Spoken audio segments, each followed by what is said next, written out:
मैं गीत वहाँ के गाता हूँ। मेरे वतन के लोग जरा कर चले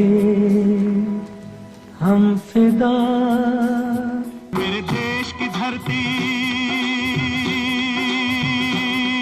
सदे से आते हैं हमें तड़पाते हैं, अपनी आजादी को हम हरगिज मिटा सकते नहीं। I love my India, I love my India।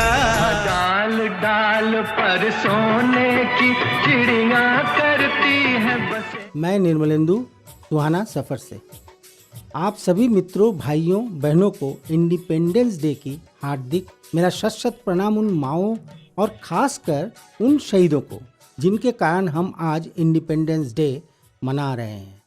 Vande Mataram. 15 अगस्त उन महान क्रांतिकारियों और स्वतंत्रता सेनानियों के बलिदान को याद करने का दिन है, जिन्होंने देश को आज़ादी दिलाने के लिए अपना सब कुछ दांव पर लगा दिया था। उन्हीं लोगों को समर्पित है आज का हमारा यह एपिसोड। ब्रिटिश हुकूमत के जुल्मों से देश की जनता को छुटकारा दिलाने के लिए सैकड़ों स्वतंत्रता सेनानियों ने अपने प्राणों की आहुति दी। देश को आज़ाद कराने में महात्मा गांधी, सुभाष चंद्र बोस, भगत सिंह, मंगल पांडे, राजगुरु, सुखदेव, जवाहरलाल नेहरू, लाला लाजपत राय, बाल गंगाधर तिलक जैसे कई क्रांतिकारियों और स्वतंत्रता सेनानियों का अहम योगदान रहा है। यह दिन इन सभी क्रांतिकारियों और स्वतंत्रता सेनानियों को नमन करने और श्रद्धांजलि देने का दिन है। हम आज हिंदी सिनेमा के हमारे उन गायकों को भी श्रद्धांजलि देना चाहते हैं जिन्होंने देश की एकता और अखंडता को अक्षुण्ण रखा। उन गायकों में हिंदी सिनेमा के सबसे कामयाब गुलकारों में शुमार किए जाने वाले मोहम्मद रफ़ी ने समकालीन गायकों में अपनी एक अलग पहचान बनाई थी। सरफरोशी की तमन्ना, जिसकी बराबरी करने के बारे में आज के सिंगर सोच भी नहीं सकते, जनाब सोच भी नहीं सकते। रफ़ी साहब ने 1940 के दशक से शुरू कर 1980 तक के तकरीबन 26,000 गाने गाए। रफ़ी साहब ने बीबीसी को दिए एक इंटरव्यू में इस आंकड़े का जिक्र किया था। इनमें न सिर्फ फिल्मी गाने बल्कि गज़ल, भजन, देशभक्ति गीत, कव्वाली के अलावा इलाकाई भाषाओं के गीत भी शामिल हैं। वैसे यहाँ मोहम्मद रफ़ी के साथ साथ 3 और सिंगर का जिक्र करना भी मुझे लगता है कि ज़रूरी है, जिनके नाम मन्ना डे, किशोर कुमार और मुकेश हैं। किशोर कुमार अपने एक अलग अंदाज टिरिरिरी टिरिरिरी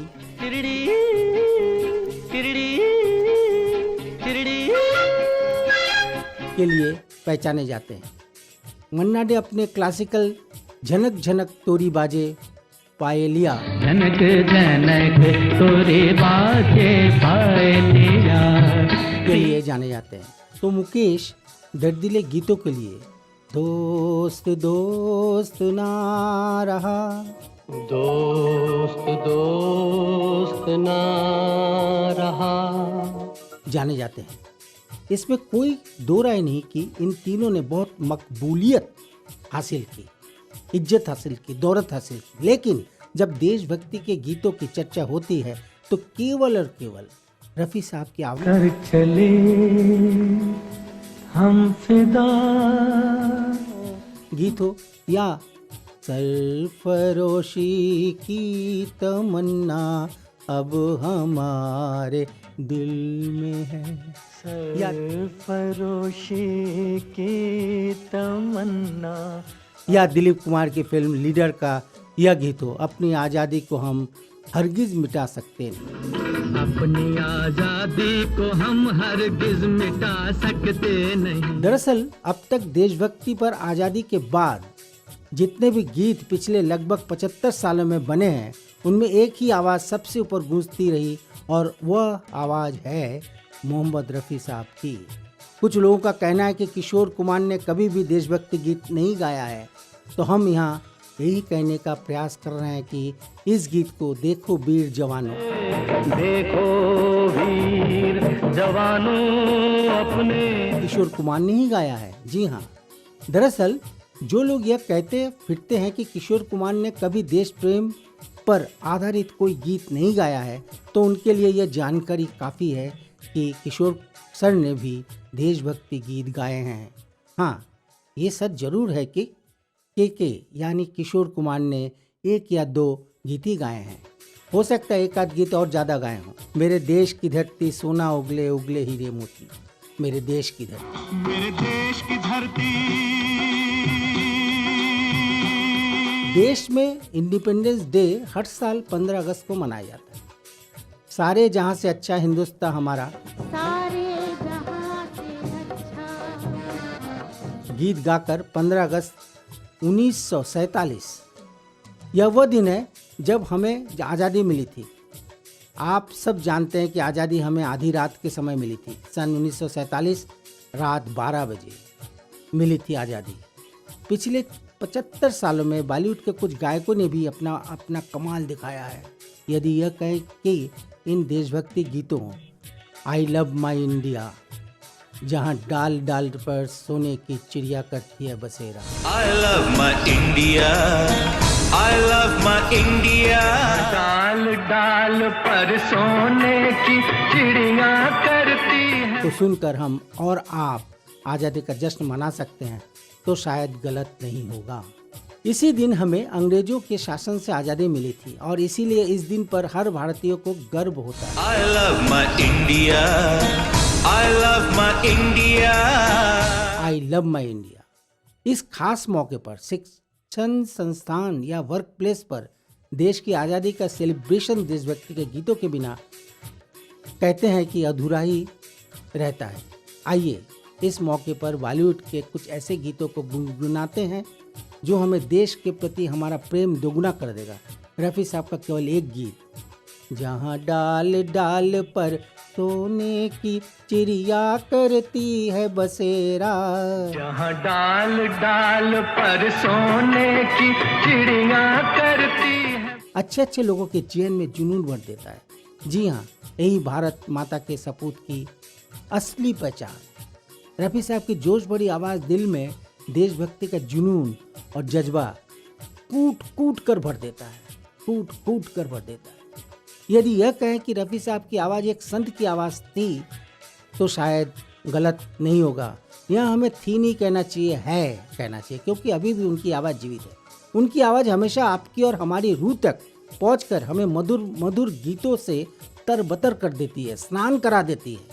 इसीलिए हम उन्हें आज भी याद करते हैं जब वे गाते हैं, करियों कर चले हम फिदा। अब तुम्हारे हवाले वतन साथियों, अब तुम्हारे हवाले वतन साथियों, अब तुम्हारे हवाले वतन साथियों। अब तुम्हारे हवाले वतन साथियों।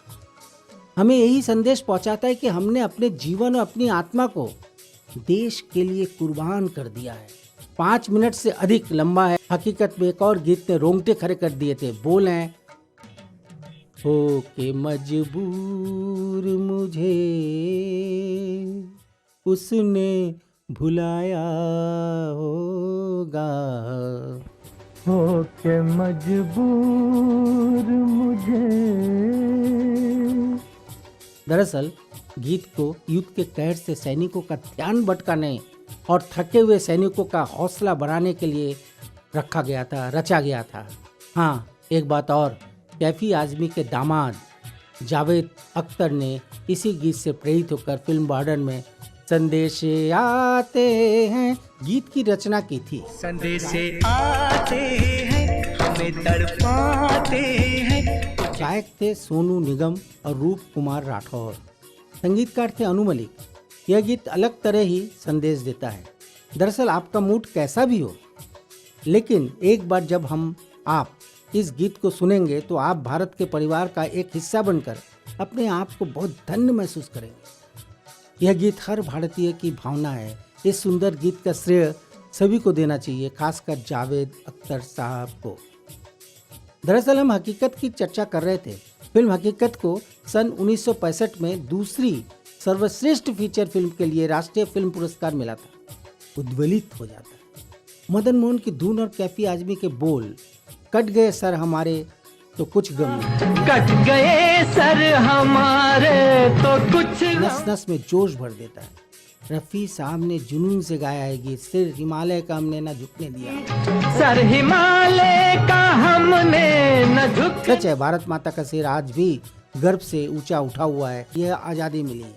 इस गीत के साथ ही एक और गीत की याद आ जाती है। हकीकत ने 1965 में लगभग 1 करोड़ का बिजनेस किया था, जो कि 2022 में 70 करोड़ के आसपास का आंकड़ा मेरे हिसाब से होना चाहिए। आश्चर्य, इसे भी रफ़ी साहब ने ही गाया है। अपनी आज़ादी को हम हरगिज़ मिटा सकते नहीं, अपनी आजादी को हम हरगिज मिटा सकते। सर कटा सकते हैं लेकिन सर झुका सकते नहीं। क्या बोल है। रफ़ी साहब का कौमी तराना, अपनी आज़ादी को हरगिज़ मिटा सकते नहीं, सर कटा सकते हैं लेकिन सर झुका। एक सुपरहिट गीत है। फिल्म लीडर का यह गीत रगों में जोश और जज्बा पैदा कर देता है। निर्देशक थे राम मुखर्जी। 1964 में रिलीज हुई थी यह फिल्म में दिलीप कुमार, वैंतीमाला और जयंत हैं। फिल्म का बिजनेस औसत जरूर रहा, लेकिन देखिए आश्चर्य की बात यही है कि दिलीप साहब को बेस्ट एक्टर का फिल्म फेयर अवार्ड से सुशोभित किया गया था। संगीतकार हैं नौशाद और गीतों के रचयिता हैं शकील बदायूनी। रफ़ी साहब के गाए अपनी आज़ादी को हम हरगिज़ मिटा सकते नहीं, अपनी आजादी को हम हरगिज मिटा सकते। एक अविस्मरणीय देशभक्ति गीत है। अच्छे अच्छे लोगों के जीवन में जुनून भर देता है यह गीत। रफ़ी साहब के गाए एक और गीत का जिक्र करना यहाँ उचित होगा। यह फिल्म 1954 में रिलीज हुई थी। निर्देशक थे सत्येन बोस, संगीतकार थे हेमंत कुमार। एक क्लासिक फिल्म थी जागृति। हम लाए हैं तूफान से कश्ती निकाल के, हम लाए हैं तूफान से किश्ती निकाल के, हम लाए हैं तूफान से कश्ती निकाल के, मेरे देश को रखना मेरे बच्चों संभाल के। आश्चर्य, क्या गीत लिखा हुआ है। बच्चों के लिए लिखा गया था ये गीत। आज 6 दशक बाद भी देशभक्ति गीतों की श्रेणी में सबसे ऊपर के पायदान पर है ये गीत। जी हाँ, सबसे ऊपर के पायदान पर है। यह फिल्म क्लासिक देशभक्ति गीतों में शामिल है। इस गीत में आज़ादी के सभी रंग भरे हुए हैं। कवि प्रदीप के इस गीत को लोगों ने खूब और खूब सुना, खासकर बच्चों ने सुना। फिल्म में राजकुमार गुप्ता, अभि भट्टाचार्य और रतन कुमार मुख्य भूमिकाओं में हैं। फिल्म ने 1956 में तीसरे फिल्म फेयर पुरस्कार में सर्वश्रेष्ठ फिल्म के लिए फिल्म फेयर पुरस्कार जीता था और अभि भट्टाचार्य को उसी समारोह में जागृति में उनके उत्कृष्ट प्रदर्शन के लिए सर्वश्रेष्ठ सहायक अभिनेता का फिल्म फेयर पुरस्कार मिला था। हाँ, एक बात और, सरकारी आंकड़ों के अनुसार फिल्म जागृति को अभी भी भारत की सर्वश्रेष्ठ बाल केंद्रित फिल्मों में से एक माना जाता है। फिल्म जागृति 1949 की बांग्ला फिल्म परिवर्तन पर आधारित थी। इसे सत्येन बोस ने ही निर्देश किया था। मेरे देश को रखना मेरे बच्चों संभाल के, इस देश को रखना मेरे बच्चों संभाल के। यह गीत हमारे बच्चों को उन बलिदानियों और स्वतंत्रता सेनानियों से अवगत कराने के लिए लिखा गया था जो आने वाली पीढ़ियों को खुली हवा में सांस लेने के लिए स्वतंत्र रूप से दिए गए हैं। हमें अब लगता है कि देशभक्ति के इन गीतों को स्कूल में दैनिक पाठ्यक्रम का हिस्सा बनाना चाहिए, क्योंकि इसमें कोई दो राय नहीं कि इस देश के ऐसे महान लोगों के ऐसे महान बलिदानों के कारण ही आज हम आज़ादी की सांस ले रहे हैं। मुझे याद है कि 1960 के दशक में अपने राष्ट्रवाद को प्रेरित करने के लिए हम अपने स्कूल के दिनों में इस गीत को सुनते और गाते थे। कुछ स्कूलों में प्रार्थना के रूप में भी इस गीत को गवाया जाता। मुझे ये भी लगता है कि भारत की हर पीढ़ी को इंटरनेट और मोबाइल फ़ोन के इस दौर में ये गाना ज़रूर सुनना चाहिए, खासकर बच्चों को, ताकि बच्चे प्रेरित हों और देश के प्रति उनकी जिम्मेदारी क्या है उस बारे में उनको समझ में आए। रफ़ी साहब के गायकी की सबसे बड़ी विशेषता उनकी गायकी की विविधता थी, क्योंकि वो भक्ति या देशभक्ति गाना उतनी ही तल्लीनता से गाते थे जिस तरह रूमानी नगमे जैसे तेरे मेरे सपने अब एक रंग है, तेरे मेरे सपने अब उनकी यही विशेषता उनको दूसरे गायकों से अलग करती है जनाब, दूसरे गायकों से अलग करती है। गीतकार प्रदीप के इस गीत को सुनकर मेरे आंसू छलक जाते हैं कि शहीद भगत सिंह और आज़ाद के सपनों के भारत की आज क्या दुर्दशा है, और फिर भी लोग शराब और कबाब की दुनिया में मस्त और व्यस्त रहते हैं। सच तो यही है कि देश की धरोहर को संभालने जैसी अद्भुत भावना जगाने वाले शब्दों को यदि बिना सूर ताल के साथ गाते हैं तो मज़ा नहीं आएगा। लेकिन आवाज़ के जादूगर रफ़ी साहब ने अपनी रूमानी आवाज़ से इस गीत मेरे देश को रखना मेरे बच्चे संभाल के इस देश को रखना मेरे बच्चों को भी अमर बना दिया। ऐसे में यदि ये कहें कि भारत माता की जय जयकार जब जब होगी, खुदा की आवाज़ के उस मालिक मोहम्मद रफ़ी का भी जय जयकार होता रहेगा तो शायद गलत नहीं होगा। रफ़ी साहब का जिक्र करते वक्त लता दीदी का जिक्र ना हो यह सही नहीं होगा। आज लता जी हमारे बीच नहीं है, पर उनका ये गीत हमेशा उनकी और आज़ाद भारत की याद दिलाता रहेगा। हाँ, यह सच है, एक जिस्म शांत हो गया है, बेजान हो गया है, लेकिन जिस्म की वो आवाज़ सदियों तक गूंजती रहेगी, और वो आवाज़ है लता मंगेशकर की, खासकर इस गीत के बोल के माध्यम से। मेरे वतन के लोगों जरा। तो आज बस इतना ही। अगले एपिसोड में हम बताएंगे कि लता दीदी को हम क्यों नहीं भूल पाएंगे, और लता दीदी ने इस गीत को पहली बार कब और कहाँ गाया था। यह वीडियो आपको कैसा लगा, और रफ़ी साहब को भारत रत्न से नवाजा जाए या नहीं, इस पर आप जरूर कमेंट्स करें, क्योंकि यह हमारे लिए बहुत बड़ी उपलब्धि होगी। प्रणाम।